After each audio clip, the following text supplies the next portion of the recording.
Okay, great. Thanks, Chris. And thank you all for hopping on today and checking out this talk on natural areas in Illinois. Just to start off, I'm gonna go over a brief overview here. We're gonna ask you all what you think is a natural area. Talk a little bit about some of the history of natural area conservation and timelines of kind of key events in natural land conservation. Then we'll talk some about the different agencies and organizations, whether that's government or private. And we'll talk for a little bit also about Illinois' system for natural areas conservation and how that has influenced other states. We'll close out then with various options for stewardship and collaborations and ways you all might be able to help or participate. So, just to kick it off, we'll do a little quiz here. What is a natural area? And you can just think about it and think to yourself, or you can pop in the chat. Do you think this image here would be considered a natural area?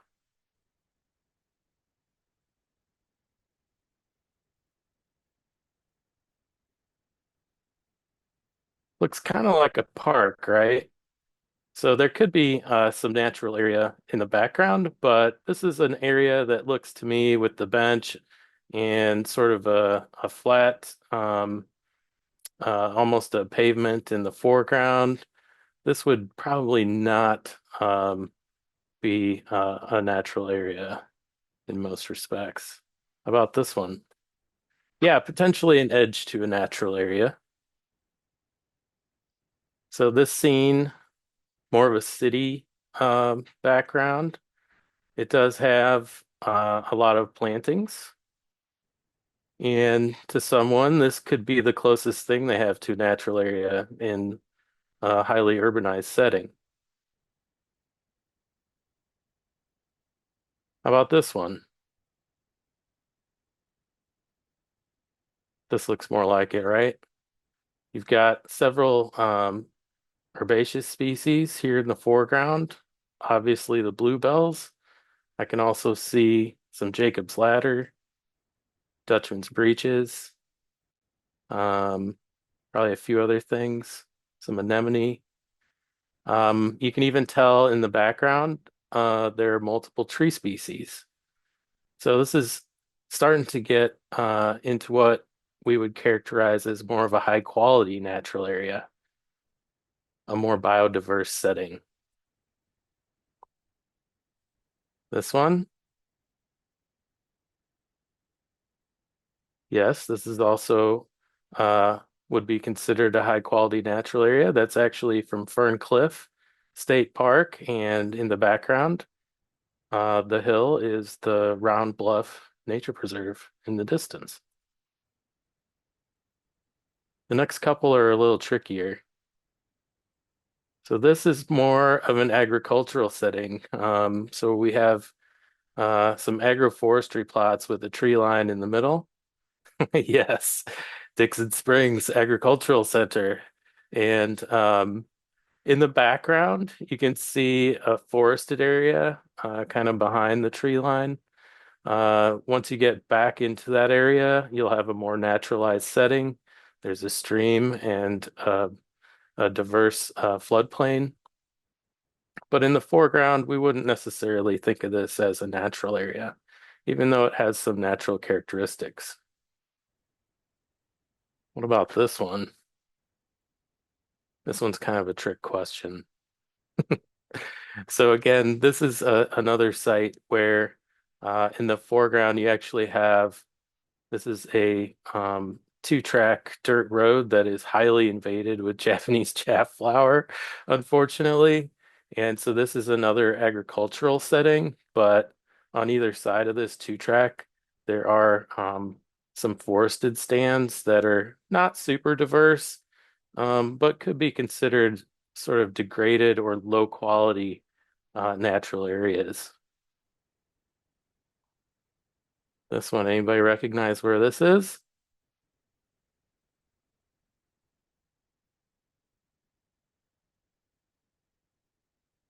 So this is the state champion bald cypress tree in the Cache River. That's right. This is the Cache River State Natural Area, part of the Cache River Land and Water Reserve as well. So another high quality natural area. But you can start to see sort of the patterns of um, there being higher biodiversity and more intact natural communities. And so, how do we define a natural area? Can be somewhat subjective, but in the case of this talk and in certain circles, when we speak of natural areas, we're talking about sort of higher quality natural areas where um, they harbor natural communities that are largely intact, and human influence and impacts are limited.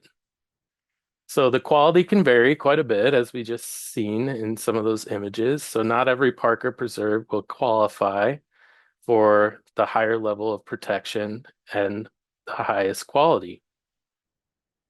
Um, the in this case, when we speak of protection, we're pretty much talking about legal protection from uses other than as a natural area itself. So oftentimes we will seek to have the highest level of protection on the highest quality sites, right? So, kind of with that in mind, we're going to back up a little bit and explore some of the original sort of public land um, ideas and systems. And so we're going way back to Gifford Pinchot, who is largely recognized as sort of the uh, originator or founder of the U.S. Forest Service, and John Muir, who is the famous naturalist who started the Sierra Club. And when they were around and kind of getting into their work of public lands, and the idea of public lands really wasn't even a thing. So at that time in the late 1800s, a lot of people still felt like natural resources were inexhaustible, but these two, along with you can see Teddy Roosevelt there actually standing with John Muir, and him are some of the sort of innovators of the development of the public land system. And so a lot has been made over the years that Pinchot and Muir sort of disagreed on how the best way to go about um, public land conservation or preservation. So conservation could be seen as more of a multiple use sort of structure where you might have a fair amount of forestry, but as long as it's done sustainably and future generations could still benefit from those sites, that would be sort of a multiple use um, type of scenario. Whereas some sites, which is the view that is mostly attributed to John Muir, should be completely hands off or mostly hands off, and that would be sort of the preservationist perspective. And a lot of people kind of think of that in terms of what you might think of a Forest Service site, a national forest, and compared to a national park site, where a U.S. Forest Service site is going to allow for multiple uses, such as hunting, foraging mushrooms, um, camping in a lot of places. National parks are kind of a little more regulated. You can basically recreate in certain trails. You have to stay in certain campsites. There's no sort of pulling off the trail and just camping in most national park sites. So it's a little more regulated. So historically, these two have kind of been seen to have rivalry, but in actuality, uh, there's actually a recent book that came out that kind of talks about that and how their views oftentimes were complementary. And when they were younger, actually, they were pretty close friends and kind of bounced ideas off of each other. Pinchot's ideas, I think, sometimes influenced what John Muir was writing about in his articles, trying to advocate for protection of parks and and vice versa. So, in a lot of ways, these are kind of the ideas that originated the public land systems that we know of today and sort of set up a framework for how people would use them or some of the limitations that might be applied to them. So this is a really abbreviated timeline.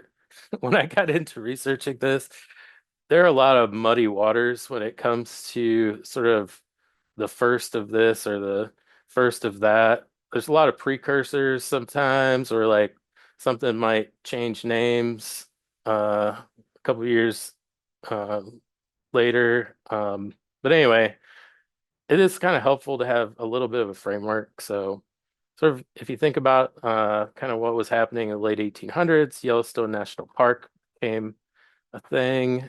Not long after that, you had the Forest Reserve Act was passed, and this was sort of the beginnings of the U.S. Forest Service. Then, not long after that, you had the first National Wildlife Refuge. And then we get into sort of Illinois and the Illinois contribution to natural areas protection. And so one of the first things that was done in Illinois is this Illinois Forest Preserve District Act, the first in the nation. So that is pretty cool. The Department of Conservation was established not long after that. The Shawnee Natural Areas Preservation Act, National Wilderness Preservation System into the 60s. Another significant occurrence is the Illinois Natural Divisions and sections were described, and then the Illinois Natural Areas Inventory was completed, which we'll get into here in a little bit.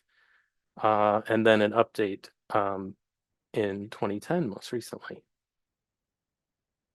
So when we think about public lands in Illinois and sort of more broadly, there's sort of these divisions, federal, state, county, and local, right? So in Illinois, we have several Fish and Wildlife Service sites or National Wildlife Refuges. We have the Shawnee National Forest. We don't really have any natural area sites that are National Park Service sites, although there are quite a few historical sites. And we don't really have any lands managed by the Bureau of Land Management. So those are kind of the main federal agencies, right? So we do have the Illinois Department of Natural Resources, and then under them is the Illinois Nature Preserves Commission.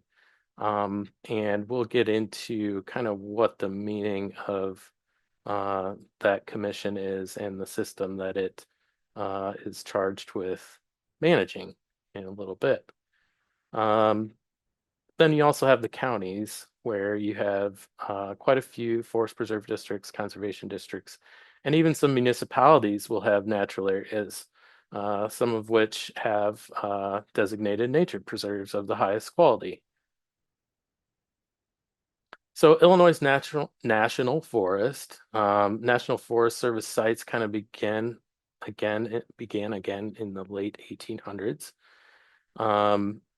And initially it was for lands out west. So they were less there were a lot more open lands, right, at that time in the West. And so it was kind of easier for the government to set aside um, large tracts of land for forest reserves. Um, some people in the East were arguing for forest reserves in the East as well. And that was sort of a harder sell because so much of it has already been in the hands of private property. But there were a lot of areas that had been sort of used up. They had been clear cut, and there were a lot of issues with water um, and erosion and clear cutting. And so that led to eventually the passage of this Weeks Law in 1911, which sort of allowed for the government to purchase lands in the East that even if they didn't have forests on them now, they could be restored to forest. And so that's kind of cleared the way for sites like the Shawnee. And one thing I learned while doing this research, which I was pretty surprised of, I don't know if anybody else has ever heard of this, but apparently there was a different national forest in Illinois at one time. It was initiated in 1925, around 11,000 acres. Initially, it was called the Savannah National Forest, changed names to the Bellevue Savannah National Forest, and it was later abolished in 1954. Pretty much that's all the information I could find on it. If anybody's ever heard of that or has any information on that, I'd be really curious to hear more about how that went down. But at any rate, in 1939, not long after that, they formed a new national forest here in southernmost Illinois. And FDR is the one who um, called for its initiation. And so the U.S. Forest Service has a couple of natural areas programs, so that those are areas that are under greater restrictions than their typical land that you might find throughout the forest, which we'll talk a little bit more about that later. Illinois also has 8 national wildlife refuges, and so think of wildlife refuges.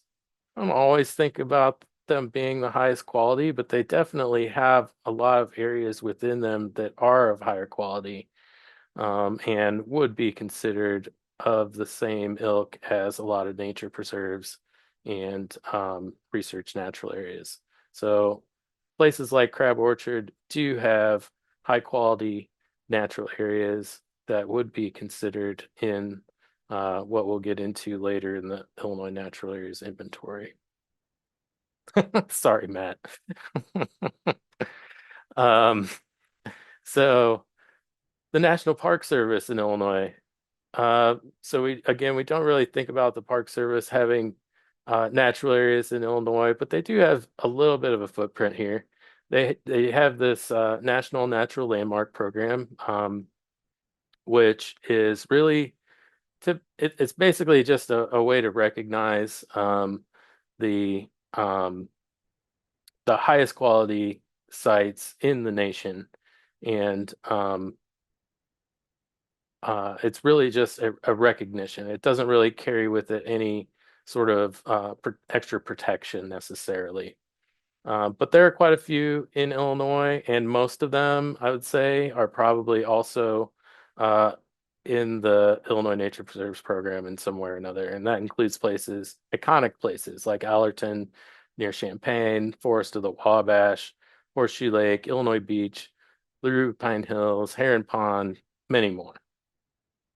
And then the Park Service also oversees the Land and Water Conservation Fund, which is a huge source of funding for land acquisition for natural areas. And so this comes from fees on oil and gas production. And this fund is administered by the IGNR, so the National Park Service doesn't really get much of the kudos for that. But a lot of our iconic sites also have received funding through this mechanism. Emaquan, the Shawnee, Wolf Road Prairie Nature Preserve, Cahokia Mounds, and many more. Um, so that kind of brings us through the federal land agencies, and then we'll dip into the state, Illinois Department of Natural Resources. So this is another umbrella sort of agency, and so they have a lot of different aspects to their mission, but the main point is to manage, conserve, and protect Illinois' natural, recreational, and cultural resources for future and present generations. And the first state park in Illinois was Fort Massac, and they oversee around 120 state parks and other sites. And I won't get into the nature preserve sites just yet, even though I keep talking about them. We'll get there, promise. So I mentioned a little bit earlier about the Illinois Forest Preserve districts and how they were the first in the country of that kind. And here's sort of their mission statement from the Act, although abbreviated. Acquire, hold lands containing natural forests for the purpose of protecting, preserving flora, fauna, scenic beauty, in its natural state and condition for education, pleasure, and recreation of the public. And this act and its passage was um, often attributed to these two individuals, Dwight Perkins and Jens Jensen. Dwight Perkins is actually an architect who also advocated for natural areas, especially in and around Chicago.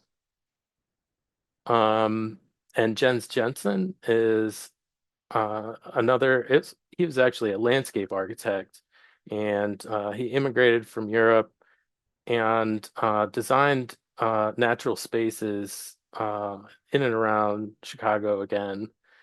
And then actually came to find a lot of the exotic plants that he was using in his park designs were failing. And so he went out into the prairie and uh, dug up native wildflowers and used those in his designs. So he was a really early advocate of using native plants in your landscaping, which I think is really cool. So Jens Jensen also was a huge advocate for the protection of Indiana dunes and helped to see that that site was not used for industrial purposes as well. So a couple of really early advocates for nature in Illinois.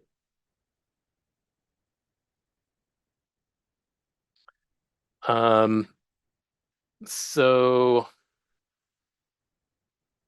okay, forest preserve districts. So in 1911, there was a advocacy organization. This association was formed and pushed for legislation. They got it through, and in 1914, Cook County was the first forest preserve district in Illinois. Today we have 11 preserve districts in the state, mostly pretty much all in northern Illinois. And these are mostly funded by local taxation and would need to be created through a vote as well. Probably the largest is also the Cook County Forest Preserve, which has 27 Illinois nature preserves and 6 land and water reserves that total almost 11,000 acres. And that is very significant for high quality sites. There's actually also there's there's a couple of different laws around forest preserve districts that we aren't going to get into too much detail, but there's one for Cook County and there's one for downstate forest preserve districts, which is pretty much there's different administrative requirements and uh, different oversight requirements depending on how large the population is in the counties where these are formed, things of that nature. So we also have conservation districts, which actually are very similar to forest preserve districts, but with slightly different administrative and oversight requirements, which we don't necessarily need to get into, but very similar mission, considering preservation of natural condition, protection of flora and fauna as its principal purpose, and sort of keep those lands in essentially undisturbed condition. And there are only 5 of these at this time. Uh, they are organized around counties, but they can be actually conglomerations of counties, up to 5 counties, I believe. But so far, it's only been sort of individual counties that have form these conservation districts. All right, so pop quiz. I'm going to take a brief break. You can take your guess if you have a guess for the largest public land site or sites in Illinois. You want to pop those into the chat?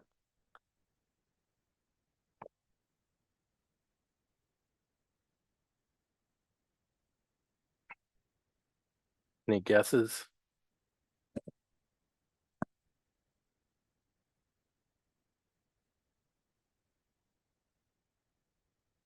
Carlisle Lake, that's a good one. I'm not sure actually of my um I basically used my own research to come up with these. So I might get corrected. All right, Garden of the Gods, Shawnee, Starved Rock, Medewan, Pure Marquette. We're seeing a bunch of state parks. Medewan's up there. Medewan National Tallgrass Prairie. Um, so some of those. Garden of the Gods is actually part of this #1 site. If I can get it to go. Oh, Shawnee National Forest, 289,000. Up next, 44,000 acres at Crab Orchard National Wildlife Refuge, 20,000-ish at Medewan, almost 20,000 at Pyramid State Park, and the Cache River State Natural Area at 18,000 plus. So pretty good there. Got a few of them. All right. So that's sort of the broad view. Um, but how do we ensure we preserve the highest quality sites? And this is kind of where we get into, actually, when I came up with the thought about this presentation, I thought I was going to focus almost exclusively on, on George Fell and sort of his contribution to the natural areas movement. And turns out there's actually a lot more to it. And some of those predecessors to some of the works that Mr. Fell did. But there's no arguing that George Fell's contributions to the naturalist movement, and specifically on areas that will sort of be protected exclusively or primarily for biodiversity conservation and protecting species and natural communities that are uh, the most diversity and of the most rarity in the state, and then also even globally, some of the influence that he has had. So, for those of you who don't know, George Fell was instrumental in the creation of the Nature Conservancy, which, if you're not familiar with that organization, it is now a global nonprofit conservation organization, um, operated as a land trust, still does, um, that owns its own properties outright, but then also has easements and also collaborates with many other conservation organizations to leverage their work with others. Um, so I have here this book on George and his contributions to the natural areas movement, The Force of Nature. Uh, if you're interested, I'd highly recommend it. It talks a lot about the sort of all the things that George and a lot of actually his wife Barbara also helped with a lot of these efforts where they really sacrificed a lot of their time and resources and lives to getting a lot of these systems for protection in place that we all enjoy.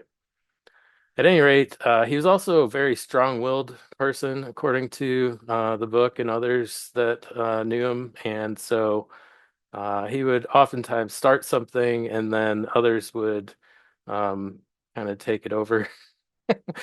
At any rate, it's worth a read. So after starting the Nature Conservancy, he helped lead that for a couple years and then ended up coming back to Illinois. He's a Rockford, Illinois native.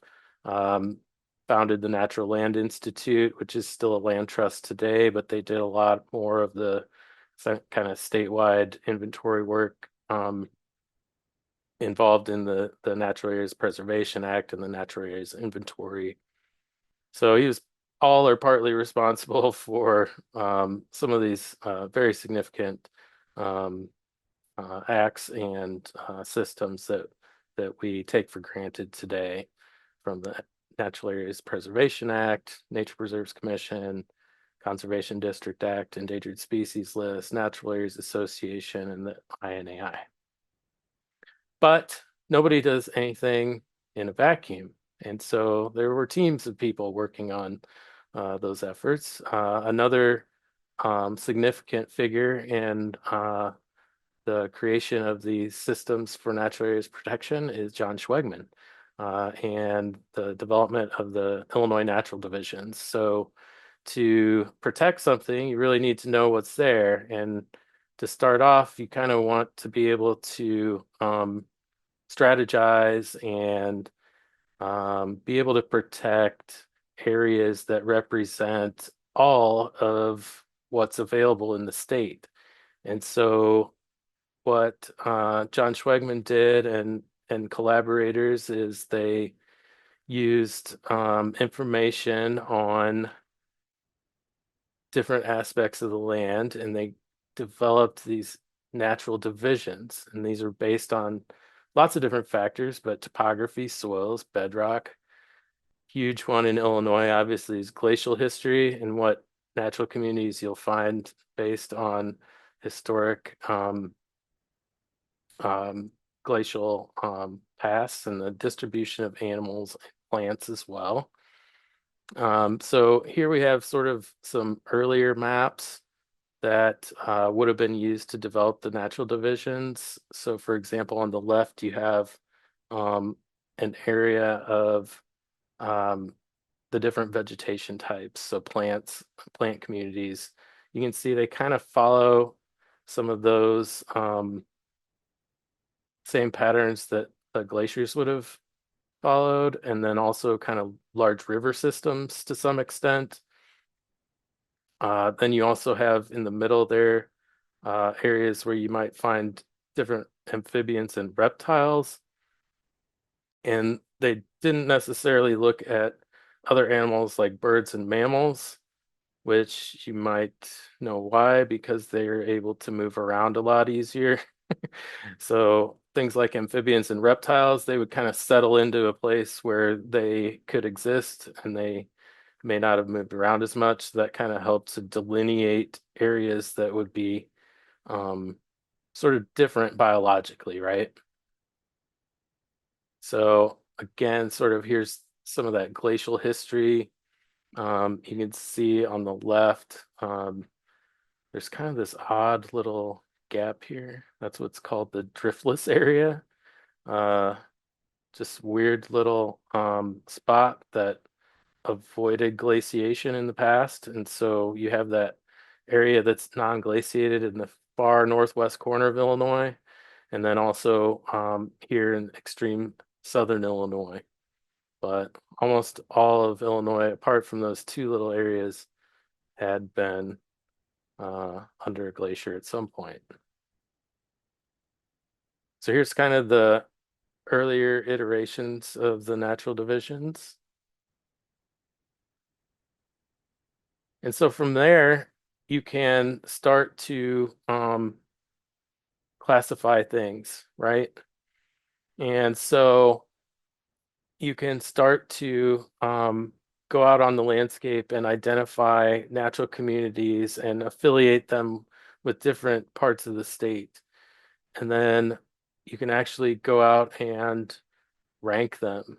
So category one um, would be a high quality natural community or natural community restoration. Um, Category 2, habitat suitable for state listed or other listed species. Category 3 would be dedicated nature preserves, land and water reserves, or natural heritage landmarks that indicate um, already that somebody has identified this as a high quality site. Outstanding geological features. Category 5, not used at this time. Actually, there are a few different revisions from when it was initiated in 1970, in the 70s. Um, and so a category 5, I forget actually what it was, but they essentially considered it, if it was a category 5, it was already going to fall under one of the other categories that they have. So they decided to abandon it, but they kept it as a placeholder. And then 6 is unusual concentrations of flora or fauna and high quality streams. You can see the most recent iteration of the standards for these INAI sites there at that link. So in addition to sort of categorizing these high quality natural areas, you could also grade them from very high quality all the way down to severely disturbed. And so that's sort of a matter of degree. And I have a link here to a blog post I read recently by Stephen Packard.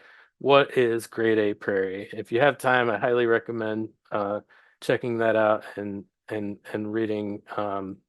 He is extremely thoughtful in these posts and really does a great job of explaining in great detail sort of what this means. But in lay people's terms, a grade A prairie might be something that has really never had any disturbance, or at least had no disturbance um, in recent past.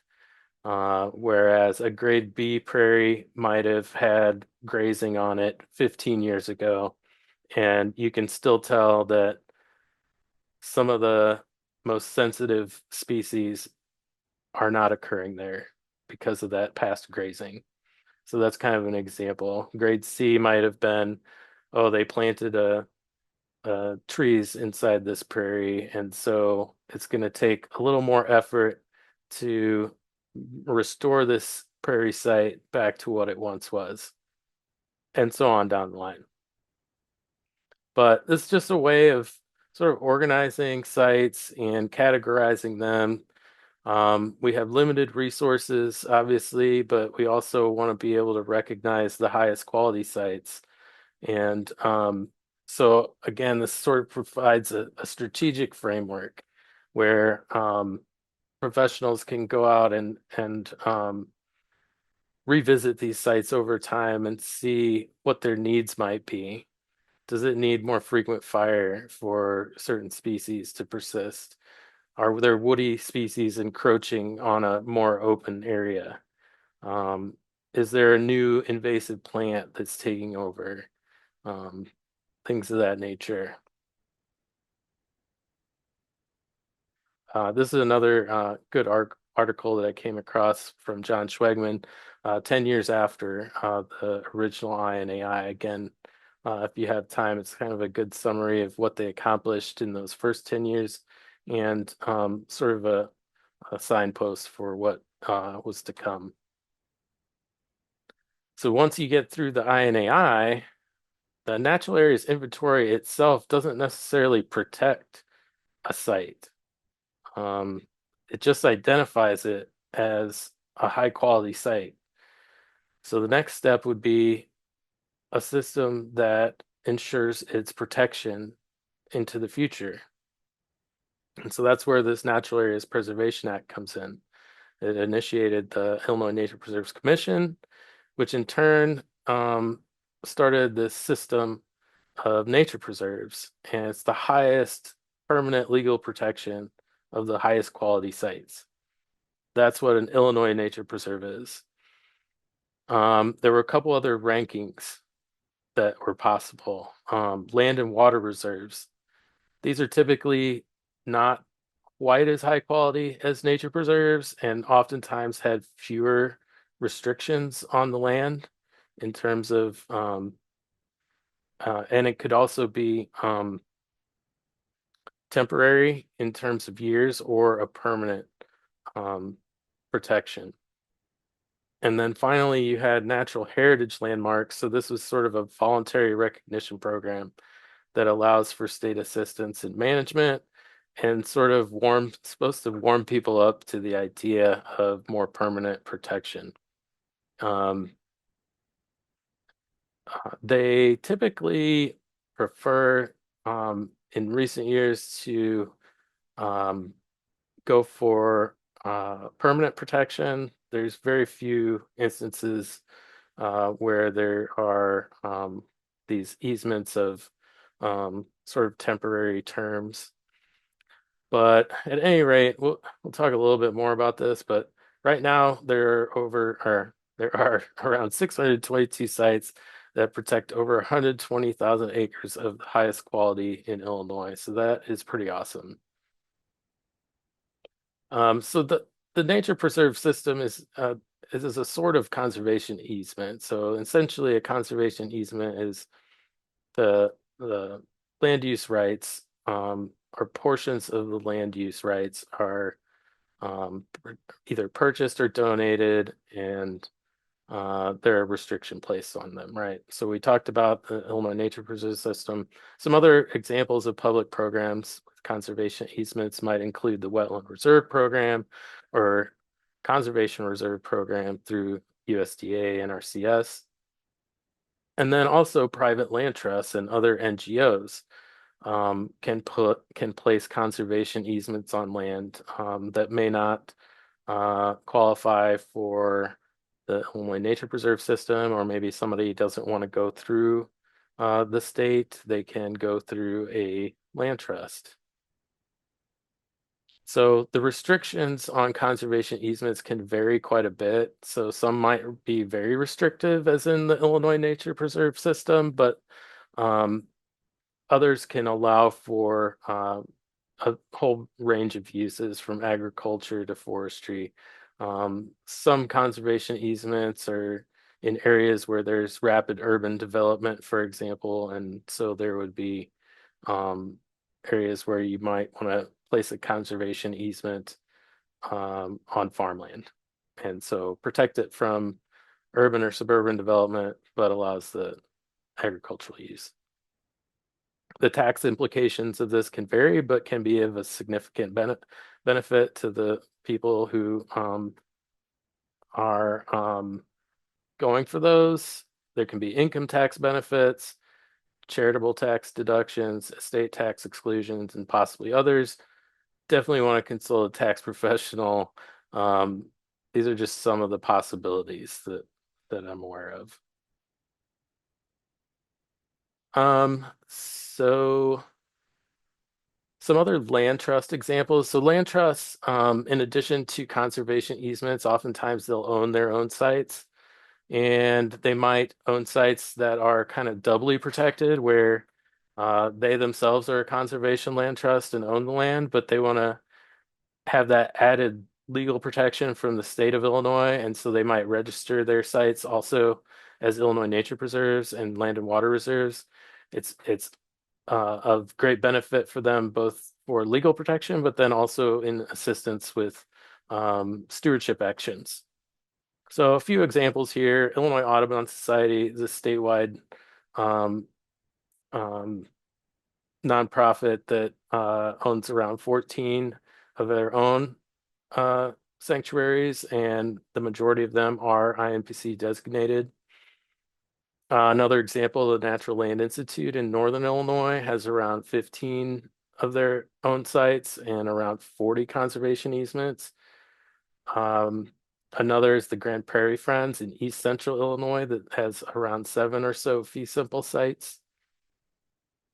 And so land trusts are kind of spread across the state. There are quite a few. This is a map from the Prairie State Conservation Coalition that shows sort of their boundaries of their service areas. And then they also have a list of land trusts by region if anybody's interested to see what's near them. um, because this map is a little tough to follow. There's a lot going on there. So just to look at a little example here, this is Warbler Woods. This is a Grand Prairie Friends site, kind of right in the middle there. And I like this map too because it shows the nature preserve in relation to the natural divisions in Illinois, but then also I included in this map the natural divisions for Indiana on the right. So you can kind of see where those natural divisions meet up and where the nature preserve is in relation to those divisions. And they fall within the Grand Prairie Natural Division. And one of their projects here is this Warbler Ridge Conservation Area. One of the cool things about land trusts and kind of land protection more broadly are, I think, some of these corridor type projects where there are your conservation organizations might be protecting much larger areas just by connecting a few dots. And so one of the cool things here that Grand Prairie Friends has done is they're connecting these dots. So you have Lake Charleston in the north and Fox Ridge State Park in the south, and the Grand Prairie Friends are piecing together properties to make this more of a habitat corridor along the Ambra River.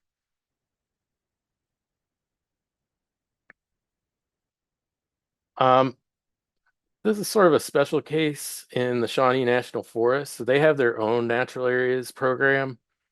Um, it kind of came up around the Illinois Natural Areas Inventory. So when the INAI was originally done, they also looked at natural areas within the boundaries of Shawnee National Forest.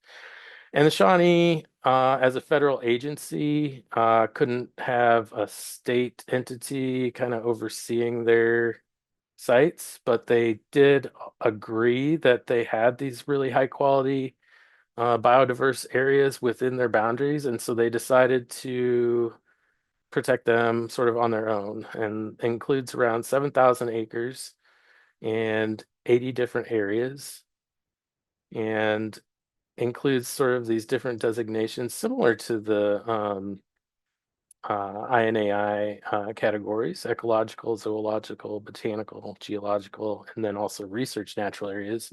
They also have wilderness areas, which it was pointed out that Crab Orchard also has a significant wilderness area as well. In Shawnee, it's around 30,000 acres. So wilderness areas are largely hands-off, very little active management or um, resource use occurs within wilderness areas, apart from primitive recreation and some other limited uses as well.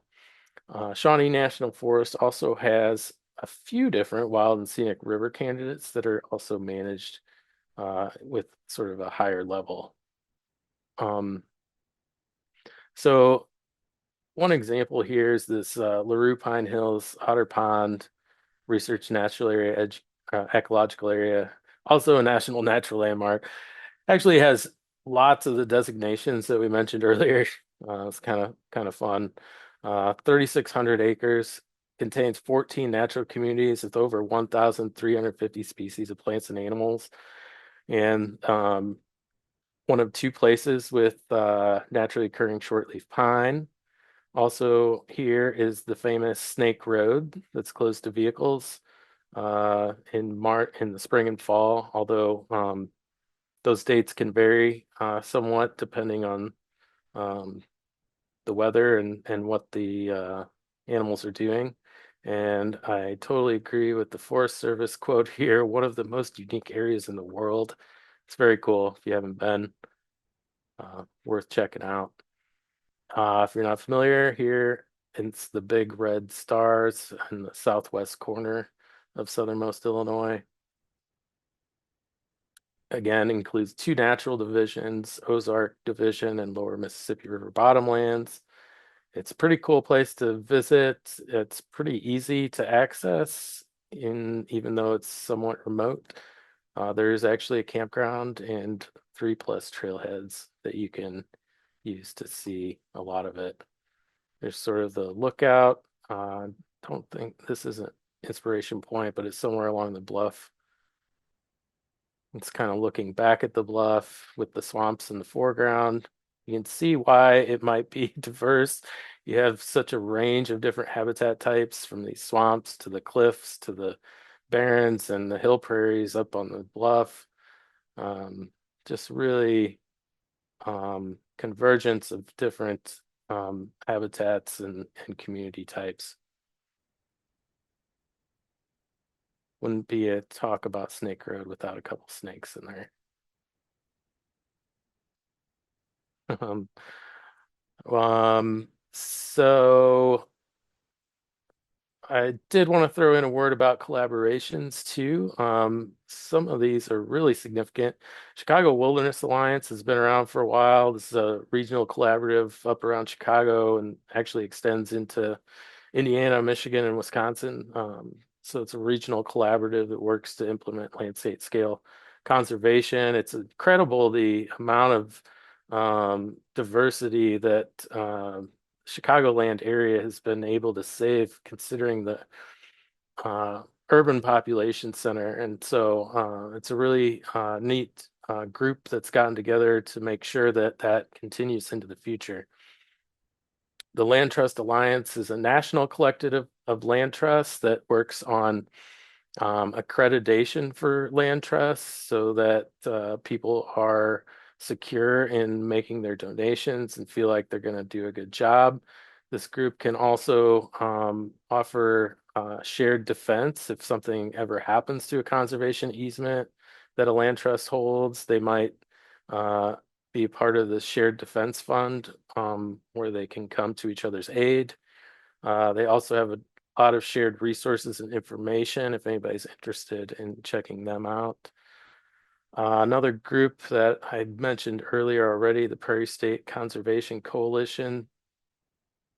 That's an Illinois coalition of land trusts, land conservancies, forest preserves, and others that are working on natural land conservation across the state. They recently had a sort of a transformative grant to fund acquisitions and restoration. So I'll be looking to see what they do next. Another thing that they have, another interesting resource on their website is this what's called iView, and this is a mapping application um, that they developed online. It shows a lot of the properties that are protected in the state and kind of you can uh, turn off and on different layers and see kind of where things are protected, which is pretty fun, but also useful. It's kind of fun to explore if you just want to see which sites are near you and maybe who the management agency is and things of that nature.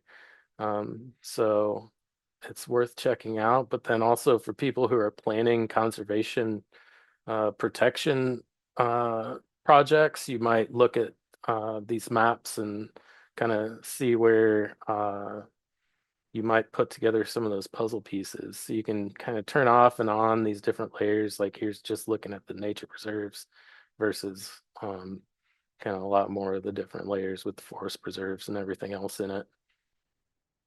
So you can focus on different aspects.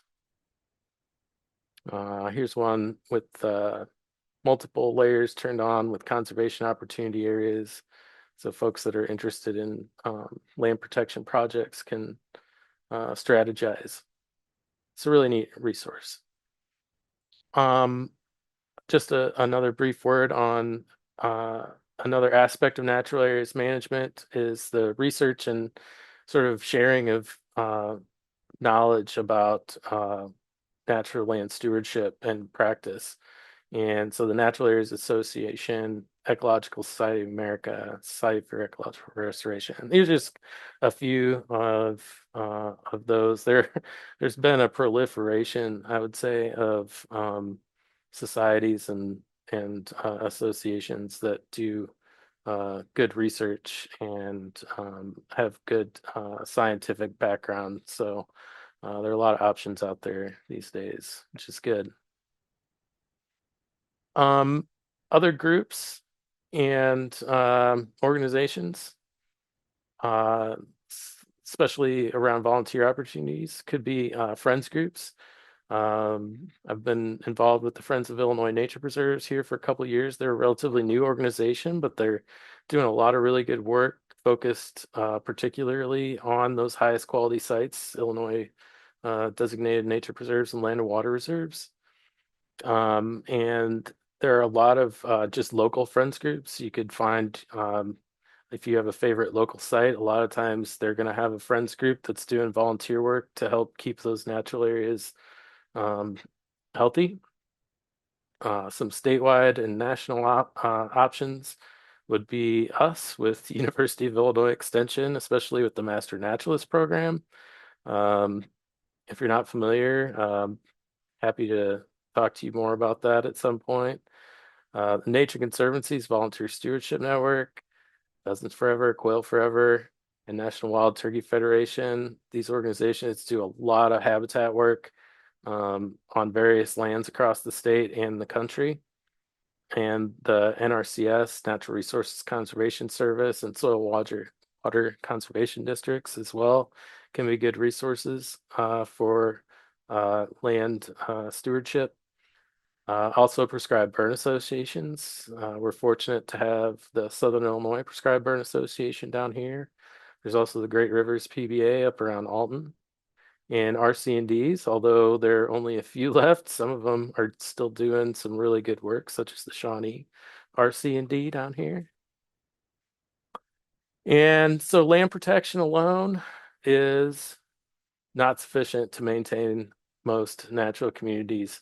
Prescribed burning, invasive control, veg management, all sorts of different practices are going to be able to maintain and enhance biodiversity on these sites. So we need all hands on deck, especially with some of the new challenges that are showing up here with climate change, invasives, habitat fragmentation and destruction.